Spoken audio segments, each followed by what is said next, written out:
colleagues, dear friends, chers amis, a disclaimer, I'm just done with my COVID isolation, so yeah, woo! So except for the following minutes, I will be wearing a mask at all times, so, but I just wanted to let you know that I'm not ill anymore. Also note that we are located on the unceded indigenous land, Georgia, Montreal is historically known as a gathering place for many First Nations, and today it is home to a diverse population of indigenous and other people. The Ganyan-Gehaga Nation, the Mohawk Nation, is recognized as the custodians of the lands and waters on which we gather today, and I thought it was meaningful to mention that, as many borders and many border fences are scarifying indigenous lands across the world. Bienvenue à Montréal. It is a great pleasure to see you here to what has become our biennial conference here, meeting. We've been meeting here for this Border World Conference every 2 years since 2009, and I think Said Sadiki was one of the founders and Élisabeth of this conference. Would you believe this? 2009. We had to skip 2020, so let's call this edition the pandemic edition. And hence, it is the 6th time we are gathering here around the topic of borders and border walls in Montreal. As you all know, the subject is more and more salient over the years with the evolution of the international system, and some of us here are really at the forefront of the question, instabilities and conflicts, and the progression of populism throughout the world. As we will be speaking, many borders today are being reinforced, whether in the Rio Grande Valley, and Terence Garrett could be talking about that, or at the Finnish-Russian border, and we've got a few representatives of that issue, and UC Lane will be addressing it for sure. It's been all over the news in the recent days. In our database, we have actually 136 border walls, not of all them built, of course, but announced, funded sometimes, but never came up, and some of them, more than 77 of them have been built around the world. We all know it's more than that. We know that above or beyond those concrete walls, we have paper walls, mental walls, high-tech walls. Damien Simoneau will be talking about that, smart walls. And all of this contributes to the redefinition of borders and borderlands. It will be a real pleasure to listen to your contributions. Some of you may be interested in a collective volume or publication, and we'll have time to get back to you on that matter after the conference. At that stage, I have to underline, but do I have really to do it? You are all aware of it. The invaluable contribution of my friend and colleague, Andréane Bissonnette. And I would like...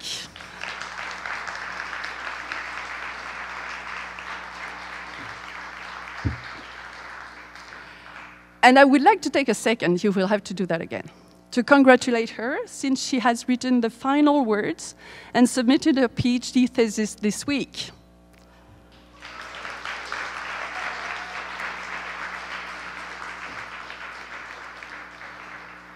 Bravo, Andy. And of course, I would like to mention that she will be pretty soon on the job market. I also want to say how grateful I am to work with a wonderful team of young researchers, young women, who never cease to innovate, create, push, pull, generate new projects, ideas. I'm running behind, as you can see, and are always here, wonderful individuals and incredible team players. The member of Team Géopo, Laurence Brassard, Daniel Béat, Maëlys Druil, Julie Renaud, merci beaucoup d'être là. Last but not the least, I want to thank the rest of the organizing team de la Chaire Raoul Dandurand. Two of them actually have been coordinator of that conference. One in 2011 for Ivana Michelin, and 2016 for Françoise Conea. Both of them have now transferred to the Raoul Dandurand Chair, where they are essential pillars of that conference. Thank you, Françoise and Ivana. And have you noticed it's all about women? So let's acknowledge the members of the demographic But I also want to acknowledge the members of the demographic minority. Men are a minority in Canada, but also in my center. The men at the Raoul Dandurand Chair, both Louis Colrette and Yann Roche. Thank you for your support. Yann Roche is interim chair. We also want to thank our partners, ABS, whose president is here with us today, Marc Montoya. Thank you, Marc. And the Social Science and Humanities Research Council of Canada, without whom this conference wouldn't take place. Thank you so much for being here. I'm so happy to see your faces again. I'm so happy to see you again in Montreal. Enjoy the conference, and I think the weather is meant to be nice this weekend, so if you're staying here in Montreal, you do need to go on Mont-Royal and enjoy the fall colors while it lasts. Thank you very much. Enjoy the conference.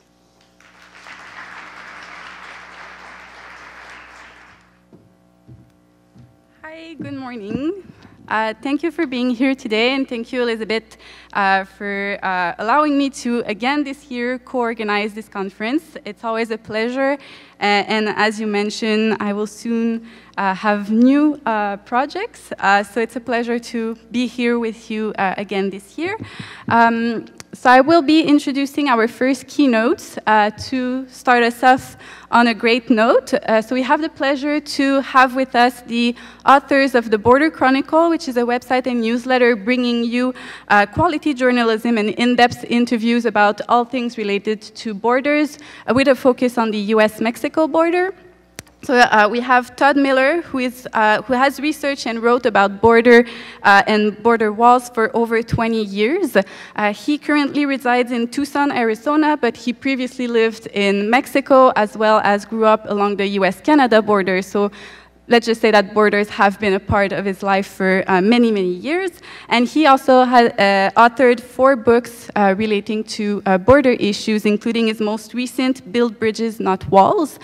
And he co-authors the Border Chronicle with Melissa Del Bosque, who worked for over 10 years at the Texas Observer. She reported at the US-Mexico border and as well lived in Mexico and actually reside in 3 of the 4 US-Mexico border states. And so together they are bringing you quality journalism in your mailbox. So if you have not already subscribed, we invite you to subscribe to the Border Chronicle. And without further ado, I would like to invite Todd Miller and Melissa Del Bosque for their keynote presentation. Thank you. Good morning, everyone. It's really, thank you, Andriane and Élisabeth, and all the organizing team here at the University of Quebec in Montreal. It's just a great honor to be here. I've known you for many years now, and I've been wanting to come to this conference for those many years. So it's great to finally be here and working with the team here at the University of Quebec in Montreal over these last several years has been a great pleasure of mine as well. So thank you, and it's just a pleasure to be here with everyone here that's participating in the conference, people that we know and don't know, and I really am looking forward to learning a lot over the next couple days from all of you, so much gratitude. Thank you for coming, and we're going to talk about what border journalism is actually, and it's really, I think, transforming as journalism is transforming. We're in a great disruptive transitional era right now with journalism. Let me see if I can switch the PowerPoint there. So the question is, what is border journalism? And I put up some ideas that we have in which we try to practice at the Border Chronicle. We protect our sources because they're a vulnerable population. This photo is from a story that I did at a shelter in Nogales with a woman from Mexico who is banned from coming into the country because of Title 42. So she's been waiting in Mexico with her family for some time, and she's from Guerrero. you know, where there's been a lot of conflict and homes burned down, businesses destroyed. So I've always called myself a border reporter, even though people aren't typically hiring for a border reporter. It's not really a thing. I worked at a statewide publication called the Texas Observer, which is like a progressive magazine in Texas, and they weren't looking for a border reporter, but I ended up turning that into my beat there at the Observer, and I covered the Texas-Mexico border for altogether about 20 years before moving to Mexico and then to Tucson and partnering with Todd to start the Border Chronicle. And so we covered the entire US-Mexico border now because we're insane, basically.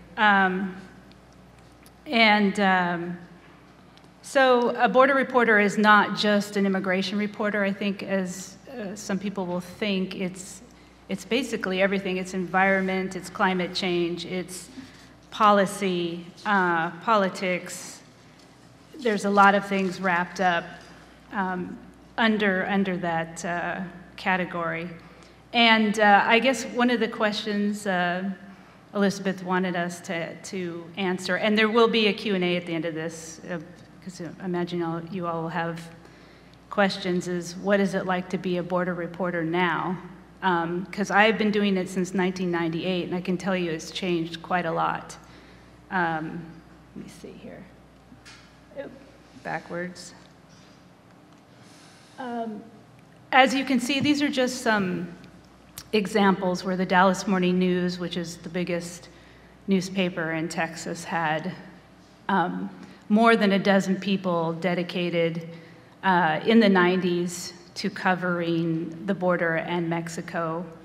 And now they have one, you know, Alfredo Corchado, who's very well known and has been covering it since the 90s.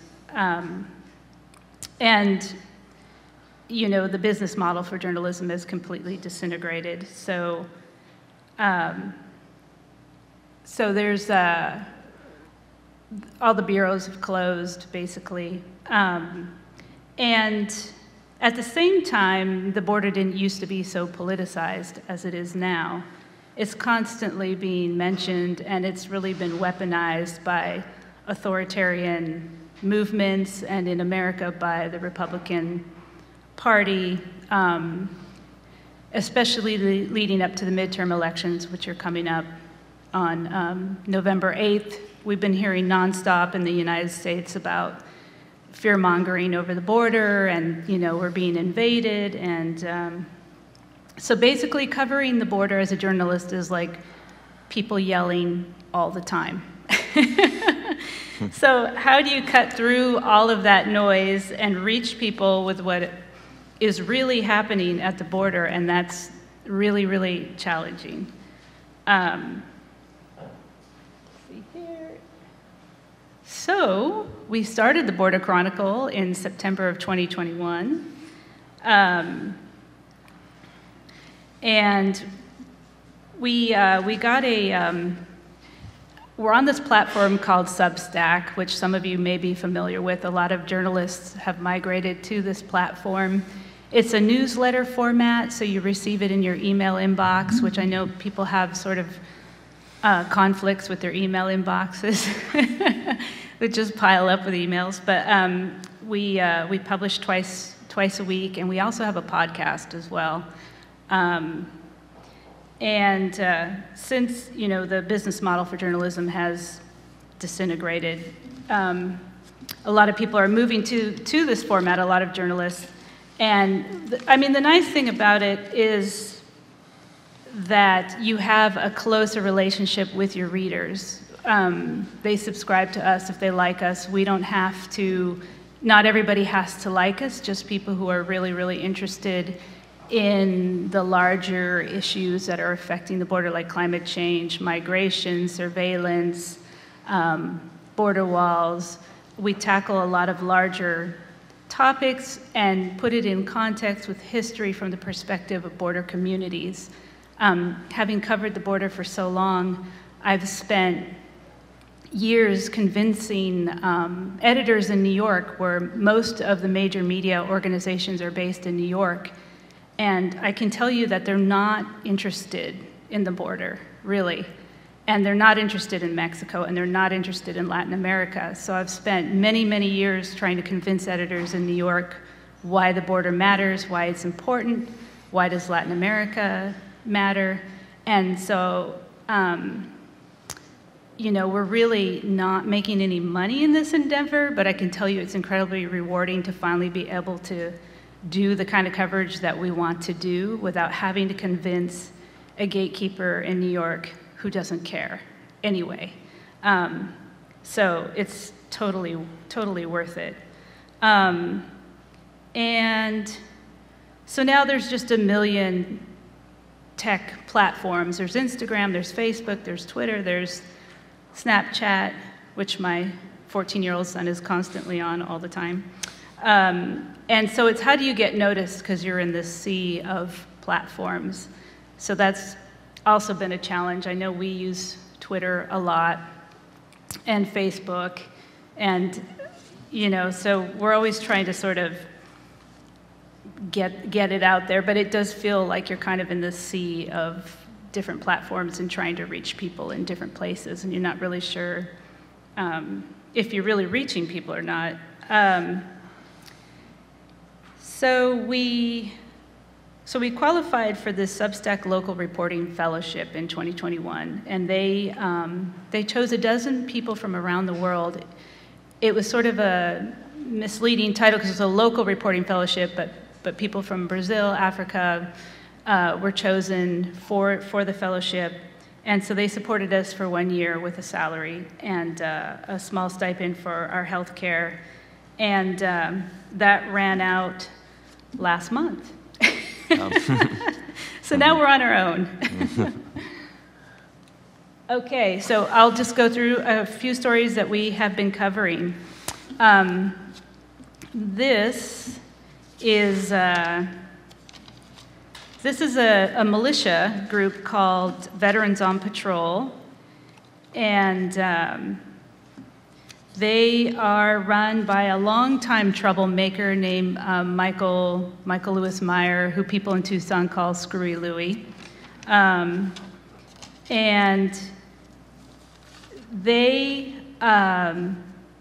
they're on Telegram, they're on different tech platforms recruiting people to come down to the border, and they've very much aligned sort of with the QAnon kind of messaging where they are saving the kids.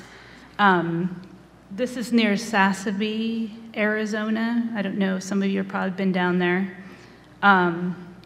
where there are some gaps in the walls.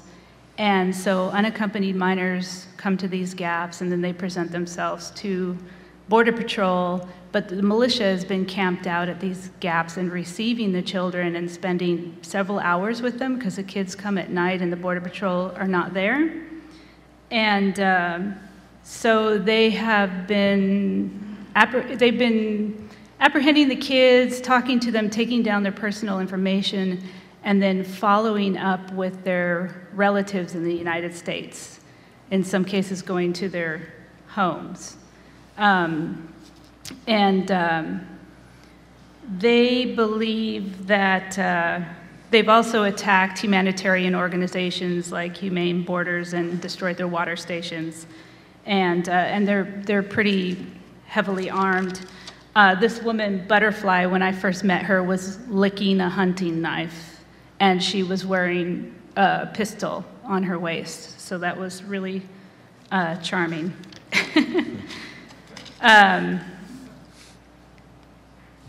So this is a terminology I use, humanitarians with guns, because militias are changing their narrative now about how they're really there to help the kids, or they're there to help migrants.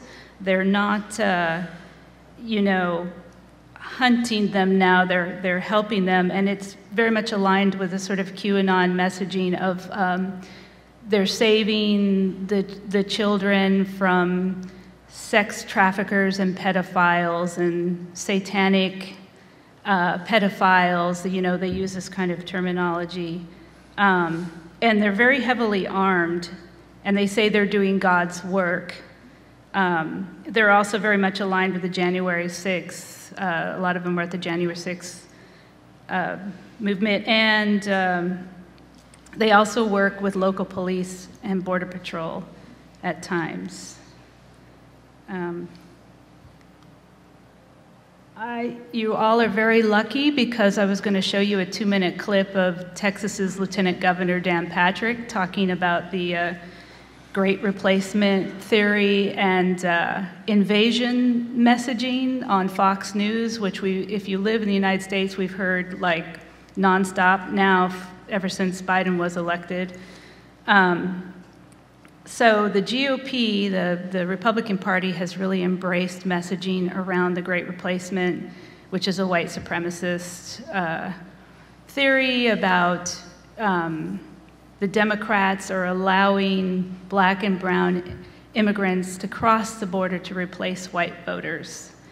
And they're also former cabinet members from Trump's era, Ken Cuccinelli and Mark Morgan, who were in DHS, have been going around the country convincing local governments to declare an invasion, because they're saying that under the US Constitution that local governments can do that because the federal government has failed to protect them by allowing migrants and asylum seekers to cross the border.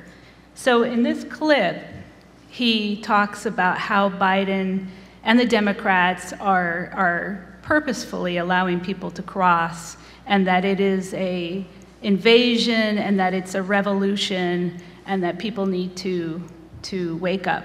So they've really been sort of fomenting this political violence, which we've seen some, like a recent shooting in Texas of 2 people who had just crossed from Mexico by 2 brothers near El Paso. And then, of course, there was the horrible massacre at the Walmart in El Paso in 2019, where the gunman was citing sort of invasion and Great Replacement messaging. And let's see here. Okay. This is another story that we did, and this is in Yuma, Arizona, and what you see there is the Border Patrol is forcing asylum seekers to trash all of their possessions. This is also happening in South Texas as well. It's happening in different sectors along the border. And in some cases, they're throwing away their passports, they're ripping up their birth certificates. So I took those photos, I took that photo in Yuma, and what I found on the ground were like Haitian passports in the dirt, Cuban ID cards, and important confidential documents that people would need to help them with a successful asylum claim. At the same time, Border Patrol leadership we're putting out an Earth Day message on Instagram that this was the trash left behind by illegal immigration. So they're forcing migrants to, trash their most in religious items, heirlooms, things like that, and then turning around and saying, oh, look at all this trash that these immigrants are leaving behind. And actually, I've been covering this story since May, and since then a coalition of NGOs has come together and has been advocating with legislators and Border Patrol for them to change this. And in Yuma now, they are checking people's things for 30 days and giving them a claim ticket, but it's pretty unreasonable because people have to come back within 30 days to claim their things, and most people are going on to Atlanta or Florida or somewhere else, and they don't have the money to go all the way back to Yuma to go get their things. Let's see. Okay, and now I'm going to hand it over to Todd. There you go. Hopefully I'll be able to use this too. I wanted to, also just go back and reflect a little bit again on border journalism, particularly when you look at the mainstream journalism in the United States, the sort of, I guess, myopia might be, or maybe there's a tendency when there's something happening, like the border won't be covered forever, and then all of a sudden something will happen, and then every outlet will come and rewrite the same story, but then, you know, you'll see the same story like 14 times. But then all these other stories that might, you know, inform what's going on go underreported or not reported at all. I have, there's one example of this I have from 2018. I was at this conference in Washington, D.C. called the International Summit on Borders. And that was the International Summit on Borders brought in border officials pretty much from 48 different countries. And the whole conference was about how these countries are harmonizing, that's the term they use, harmonizing the borders, the kind of international borders.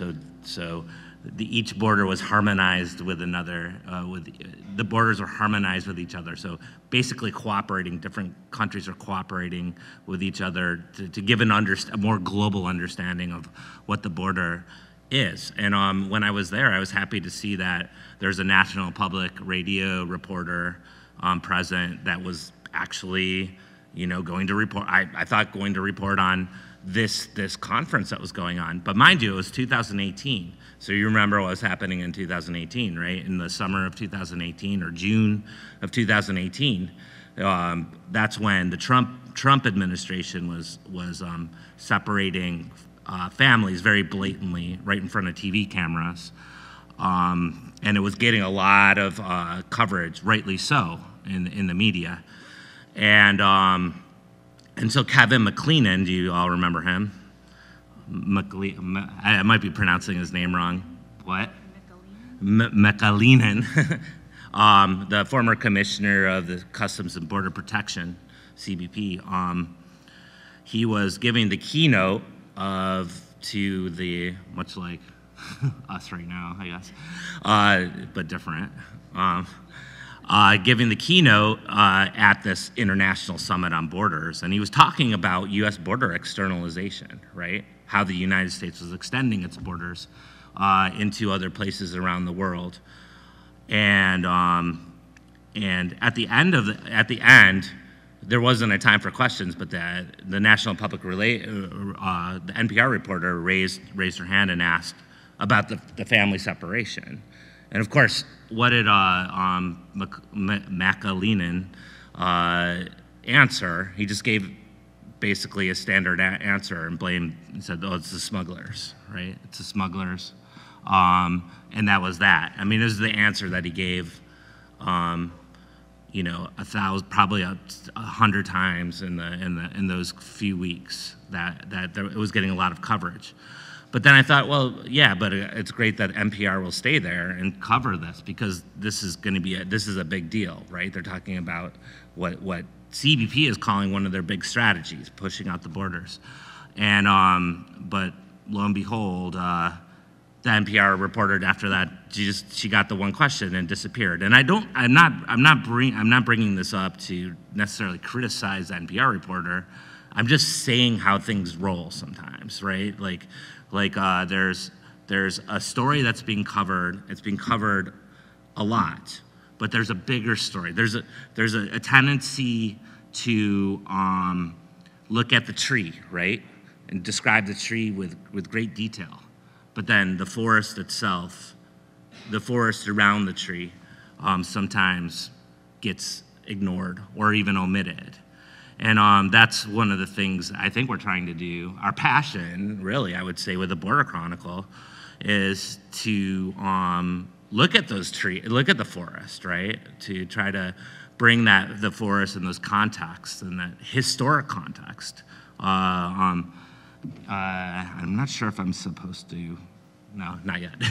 Sorry, I'll have to keep looking back at the PowerPoint. But so like, for example, historic perspective.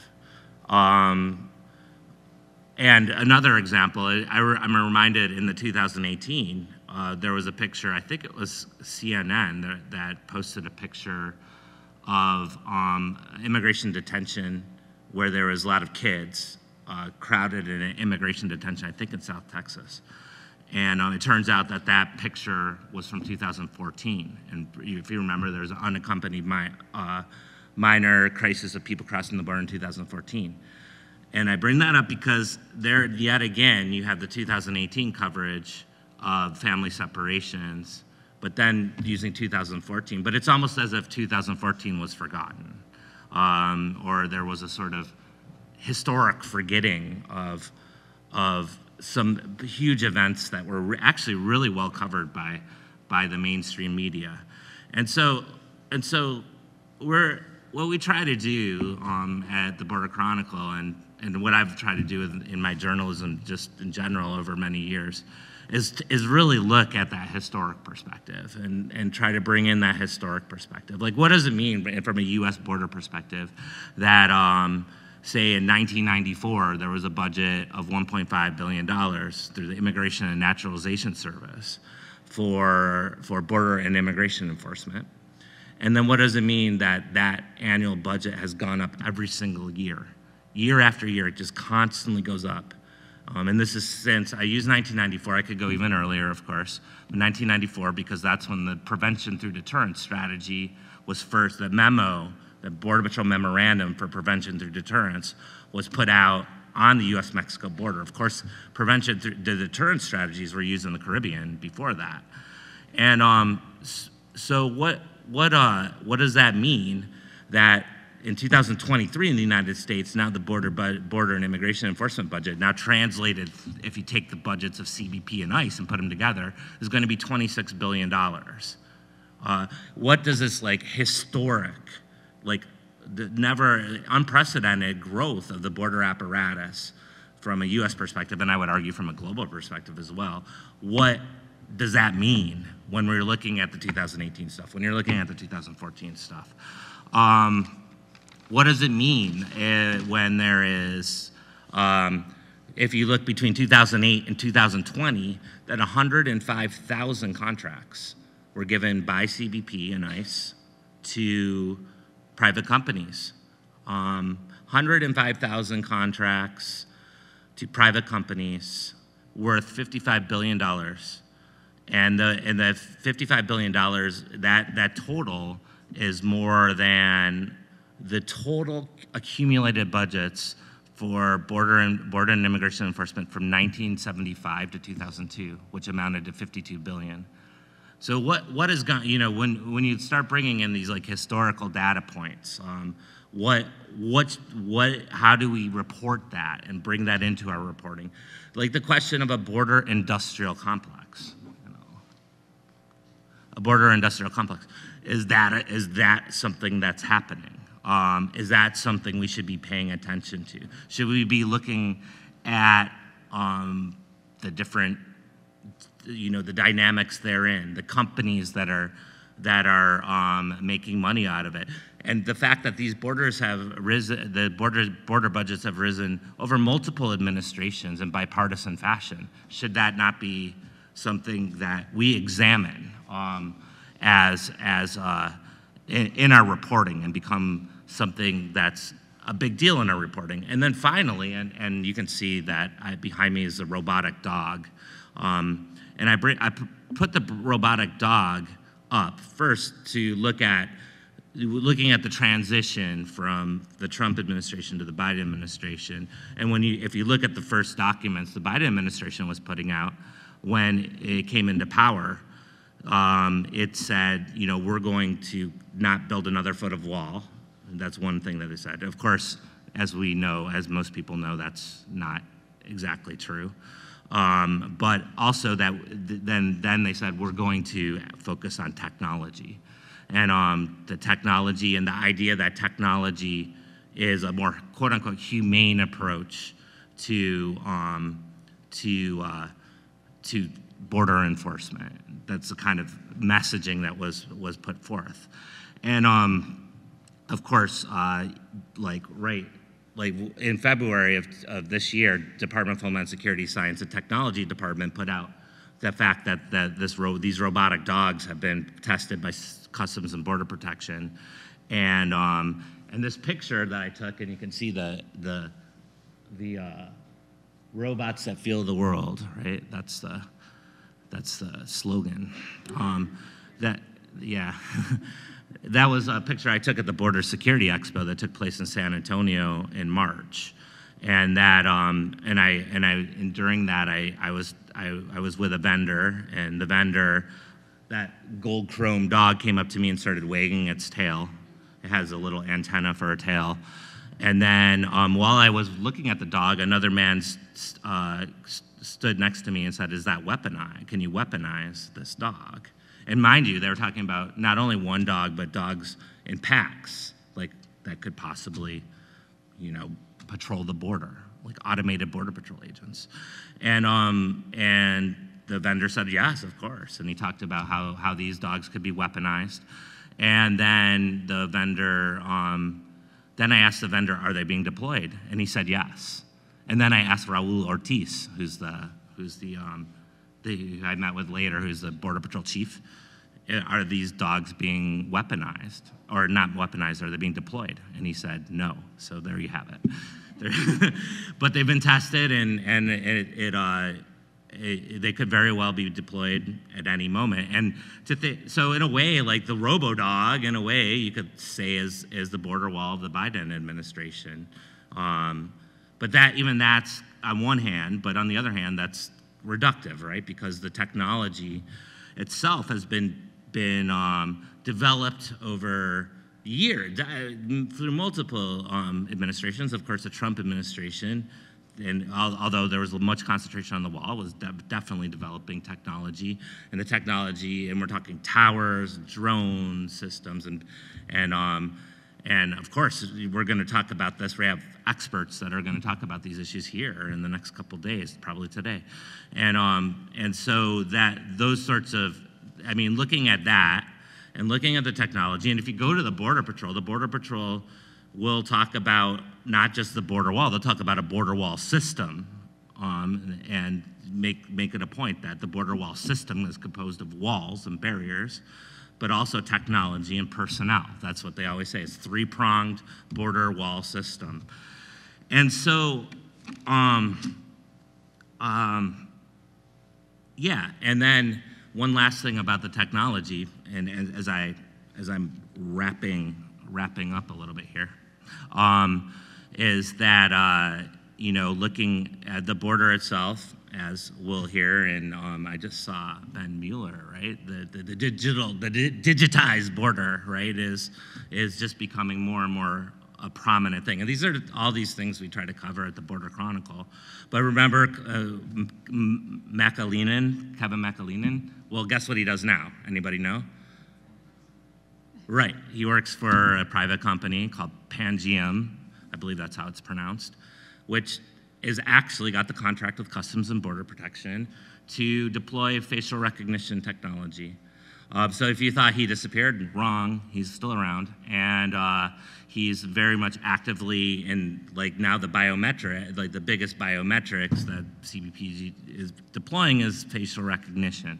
And Pangiam is out there doing that. I wanted to say, like, along these lines that we at the Border Chronicle, we've done discussion threads and podcasts on these issues. In fact, we had a discussion thread on quote-unquote smart borders that people could go back and look at, where we brought in a number of experts. And I want to say that because we might be coming up to you during this conference and asking you to be part of our featured discussion threads as we go forward. We also do podcasts, as Melissa mentioned. I want to mention podcasts because we brought in two kind of global experts on borders on last Thursday, and we tried to look at technology through Petra Molnar, and probably people are familiar with Petra Molnar of the Refugee Law Lab. and Nate Akehurst, and who wrote a paper looking at border violence and in a warming world. So kind of looking at the climate, how climate intersects with border technology and border enforcement. So I just wanted to mention that we do those things. And I wanted to briefly mention the climate. The climate issue is a pretty major one for us at the Border Chronicle. We're currently, that podcast I just mentioned is a part of a series of pieces that we're doing looking at climate coming up to the COP in Egypt, the United Nations Summit in Egypt that begins in November. So we're trying to look at the border, like this idea of climate displacement, which seems to be on the rise. If you look at the Internal Displacement Monitoring Center numbers, you see that climate displacement is or environmental displacement, highly influenced by climate, is 3 times more than people being displaced due to conflict, according to their data. And also borders and how this they're a collision course to look at the future, as Élisabeth just mentioned. I forget how many border walls. There's 136, did you say? I don't know, but as the work that's been done at UQAM here, headed by Élisabeth Vallet, you see that the border walls around the world have just been increasing in accelerated fashion. So you have this collision course of people being displaced and potentially border walls. A lot of climate displacement, of course, it results in internal migration within countries, but it's hard to say how many more and more people are heading to different places, whether it be the United States or the European Union or Australia or many other places. Anyhow, I think our time is about up here, so I should just accelerate. I should accelerate as well. And today, the last thing I just want to mention is today, actually, this photo is something we're publishing today. It actually should be published already, but but anyhow, we publish every Tuesday and Thursday. And I wanted to share this photo because it's really about another just really important thing that Melissa mentioned about how reporting from a border community perspective. And this came from a vigil to the 10-year anniversary of the killing of Jose Antonio Elena Rodriguez from Nogales, Sonora. And it happened just last week in Nogales. And you can see it's a mass, a binational mass. You see the portrait of Jose Antonio right behind them, and that's Doña Taide, who's the grandmother of Jose Antonio. And this mass was part of a bigger vigil that brought people from both sides of the border. And it's touching because it's not only a protest, right? It's also a new way of imagining what could be, right? Of people coming together in the border. And with that, I will leave it at that.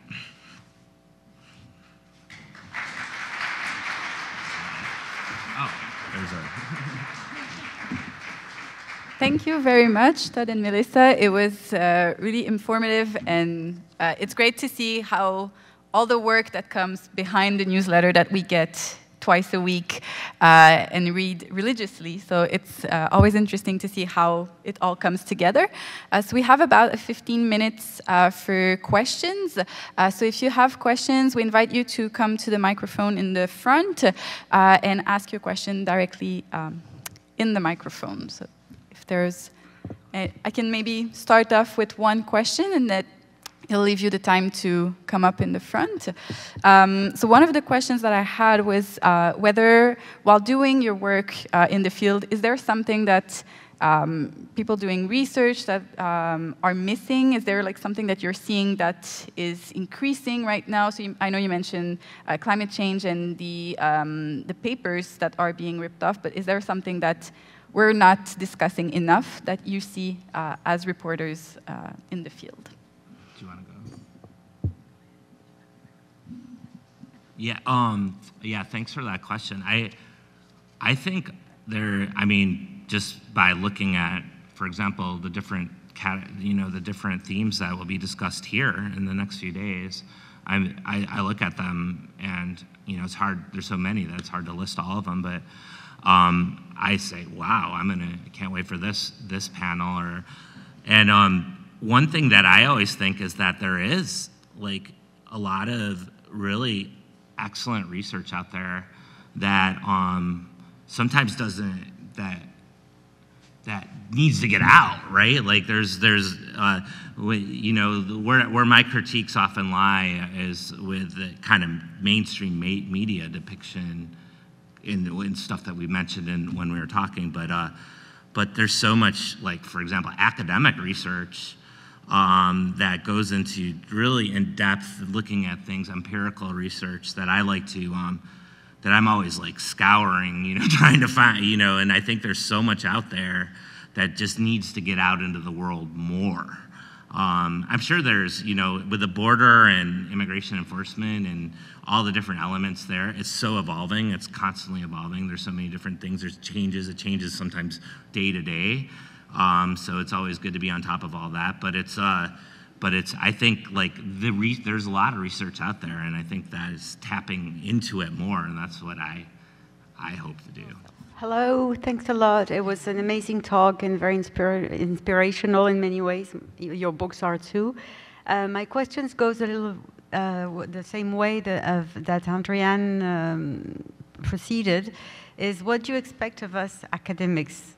I mean, we do research, we are on the field as much as we can. We then do work with our students, which is our main outreach, and then we try to do a lot, but that other or more outreaches in the nights, in the weekends. I mean, it's a 8/24 commitment. You do that too.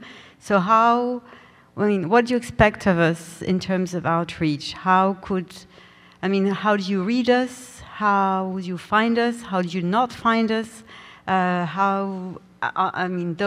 This kind of encounter is very, very good. Should we organize them together? Should we do podcasts together? I mean, what from your point of view, what is the next step? Yeah, thanks for that. I think, like you're mentioning, the coming together, right? Like the journalism and the academia coming together, I think is so super important. I remember Joe Heyman, he might have been here before, from UTEP, University of Texas, El Paso. I was at a conference with him, and he's done so much, decades of work looking at the border, and he like came up to me and just spontaneously, and he said, "You know what?" He said, "We need each other." I'm like, "Yeah, you're right." That's all he said. He kind of left it at that, and he's like, "Yeah, we need each other." And so, like any which way, like I hope personally, you know, us being here and just being able to talk with people and learning from all of you and learning all your research and hopefully that you know, we bring it. I love bringing academic research into my journalism. I think it's super important. And interviewing with podcasts, bringing people on discussion threads, just hopefully in our own little way, trying to bring that research into the greater discourse, because sometimes it's not there, right? Like sometimes it's just kind of, it could be like not getting out when it needs to get out, right? And that's hopefully, I think, like the more like collaborations, and we could think about that, what that means as we proceed in this conference, the better, right? That's what I think. We have business cards and bumper stickers. So we'll put those out afterwards, and you can send us your work or email us if you have questions. Hi, thank you very much for the presentation and for the podcast that you put together. I learned so much from every single one of your episodes, and the last one was just like really fantastic. So my question, I guess, goes back to this issue of the transformation of the profession and the fact that a lot of these journalists who are specialized on the border have been laid off. I think it's fair to say that a lot of people who are in this room get a lot of requests from the media, but often the people who contact us are people who are generalists. It's not that they don't know the context very well, it's that often they don't even know they don't understand the base concepts around the discourse. So my question is like, do you have any advice on how we can build the bridge when the people who approach us are not the people like you who are experts on the issue, but people who are the bridge between us and the general population, but who lack the basic tools to communicate things that are important? How can we do this outreach work better? Thank you.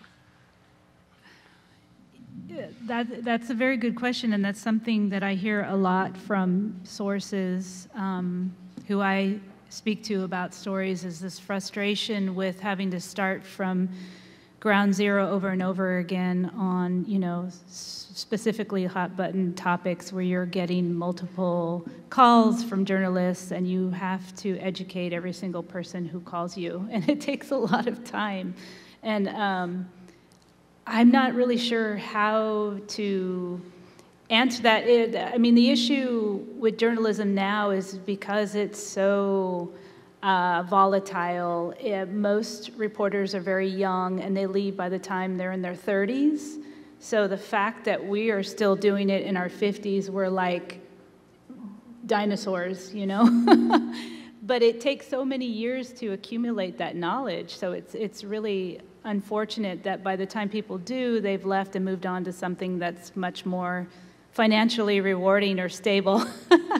I think, if it's a specific topic that you're being asked about again and again and again, I might even just prepare like an email or a paper, just giving them the context. And it's unfortunate, but you have to stay in constant contact with them, probably so they don't mess it up.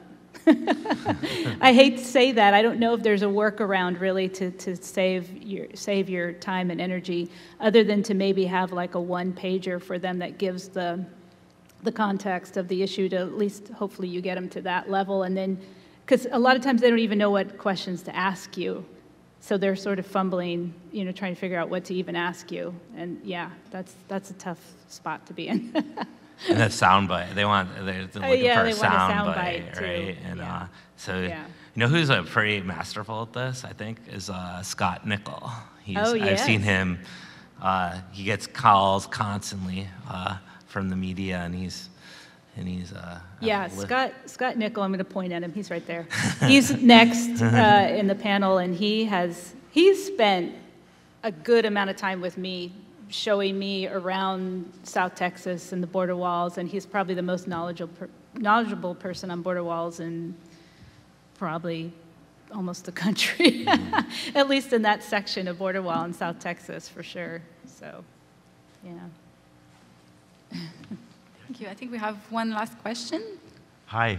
Good to see you, Todd. Hey, Terry. This has brought up a lot of good memories because I was able to procure a grant, and that might be a strategy for us moving forward.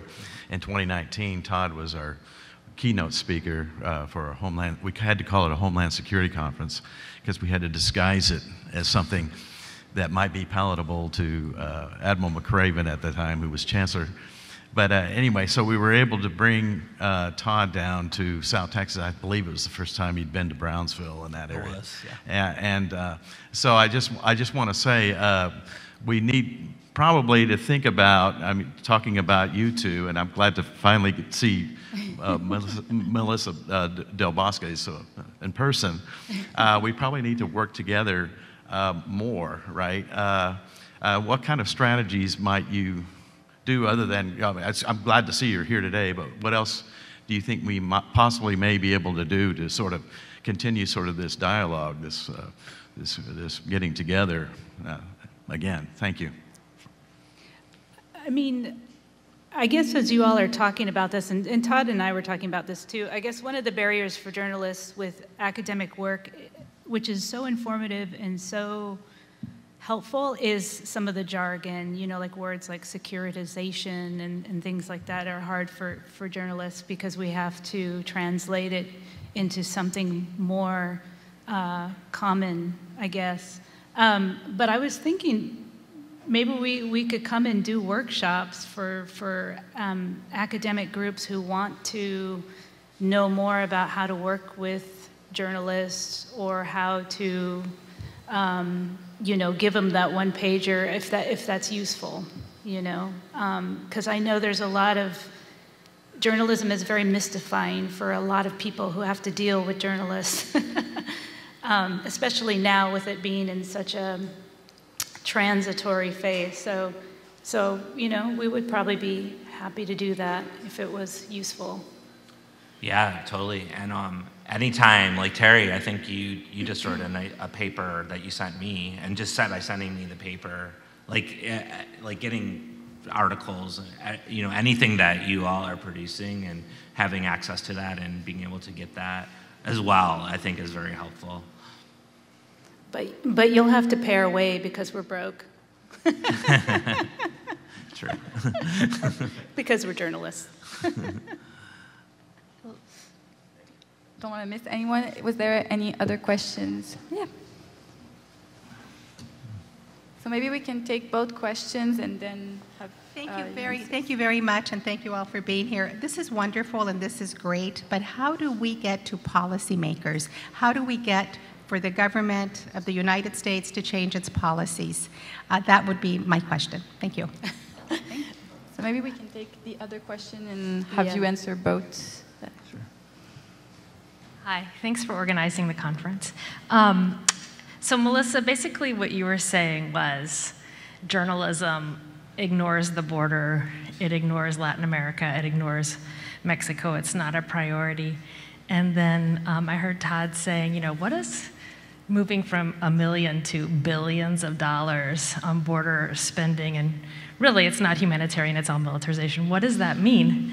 So I wanted to ask you guys your questions, like putting the kind of data y'all have given us together, what do you think it means that the third estate is not interested, and you know, why maybe? And there clearly is so much interest in the business of the militarization of the border. What do you take the business, and I'll take politics. Okay, you start with politics. Well, first of all, we got to get through the midterm, I think, to get to any kind of sanity. I don't know if we're even going to get back to sanity in the United States, when that is even going to happen. I worked in the Texas Senate for 5 years for a state senator from the border from McAllen, who's still in the Senate, Juan Hinojosa. And so I've had a sort of inside look of the Texas legislature and politics. And a lot of it is reactive. It's about money, it's about profit, and there are powerful lobbies, and one of the most powerful lobbies is the border security industrial complex. They make a ton of money, and then we have this revolving door. Well, I'm sorry, I'm going into your, you know, like we're Kevin McAleenan, and he leaves and he goes right into, you know, making millions of dollars, selling things back to the agency that he used to run. So there's an enormous barrier. There's all this money that is being made, and there's no, it has to be pushed from the grassroots. They have to force legislators to pay attention and to change. And I feel now there's been so much money invested in, by the right-wing media and in fear-mongering on the border right now, and it's so emotional and reactive that there's no sort of fact-based discussion even being had around policy on the border. So I feel like we've gone backwards. So we're in a pretty bad place right now, and in a very difficult place in terms of getting real policies passed. I really like Congresswoman Veronica Escobar from El Paso. I think she has some great ideas. We really need like some humane processing centers for asylum seekers, and we need to take it away from Border Patrol and just have it done in a very, I mean, the richest country in the world, really, you can't get it together to like process asylum seekers in a decent humanistic way. But like I said, nothing is going to happen until after the midterm. We have to see how this shakes down, and if it's going to get worse, or if there's a possibility of it getting better. Yeah. Do you still? One of the like in Arizona right now, I was just in Phoenix like I-10 in Phoenix, and I look up and I see a sign that says Mark Kelly. You know, Mark Kelly's a senator in Arizona, and it has a picture of him, and then it has the equal sign, and then open borders, right? Yeah, was the next. open borders. And this is a big sign, you know, like and then sitting in front of the television, Mark Kelly's ads will come up, and he'll say, he makes this kind of big deal about how he's filling the gaps in the border wall, right? That's what he's doing. So you have this the very fact, you know, the very fact that there's a sort of ignorance, I guess, a national ignorance, even an ignorance in Arizona, right? Of what's going on the border, what's happened on the border, how we've had this dramatic increase of spending on the border over the last couple of decades is astronomical. Like the fact that all this stuff isn't known, the privatization elements of it, as Melissa mentioned, leaves the room for the discussion to go there, right, into this like just pure hot air, right? Obviously, Mark Kelly's not for open borders because he says he's not. And then is Mark Kelly responding in such a way, making a big deal about continuing to build the border wall because of that? So does that put this like discussion over here when it, as Melissa said, it needs to be? I really think we need the holistic. We have to look at what it is. What are the budgets? The budget, there's a rhetoric says one thing, but the budgets say have a whole other story. And why can't that be the foundation of our debates in the U.S. at least in a national way around borders? Thank you very much for your keynote presentation. It was really informative. And again, I would like to invite everyone to subscribe to the Border Chronicle and also keep in touch to make sure that these discussions continue beyond this conference. So thank you again for your work. And we'll continue with the first panel and continue these discussions as well during lunch breaks and during the breaks. So thank you to Todd Miller and Melissa Del Bosque for their presentation. Thank you.